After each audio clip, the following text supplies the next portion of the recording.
ఎలక్షన్లు అయిన మరుసటి రోజు ఎలక్షన్లు అయిన కౌంటింగ్ రోజు నుంచి మొదలుపెట్టి గొడవలు జరుగుతూనే ఉండాయి, తంతానే ఉండారు. మళ్ళీ తన్నించుకునే వాళ్ళ మీద మళ్ళీ కేసులు కడుతూనే ఉన్నారు, బెదిరిస్తున్నారు. స్టేషన్లకు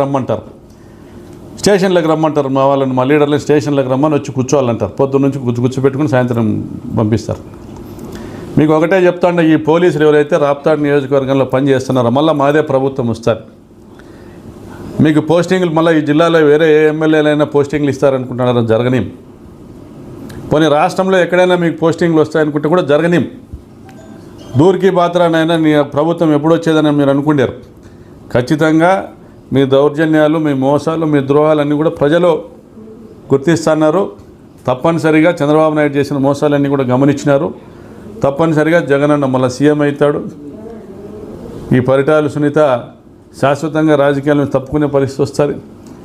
ఇంత అన్యాయంగా రైతులకు అన్యాయం చేస్తున్నటువంటి ఒక స్వార్థపరురాలు తమ రాజకీయ లబ్ధి కోసము, ఆర్థిక లబ్ధి కోసం ఇన్ని లక్షల ఎకరాలను బీళ్లు చేసి ఇన్ని వేల మంది రైతులను ఊలిడిపించేటువంటి కార్యక్రమం చేస్తున్నాము. ఖచ్చితంగా శాశ్వతంగా రాజకీయాలకు దూరం కావాల్సి వస్తుంది. తప్పనిసరిగా ఇక్కడ గెలుస్తాము. తప్పనిసరిగా మీరు తప్పు చేసిన వాళ్ళందరికీ కూడా సమాధానం చెప్తాం చట్టబద్ధంగా.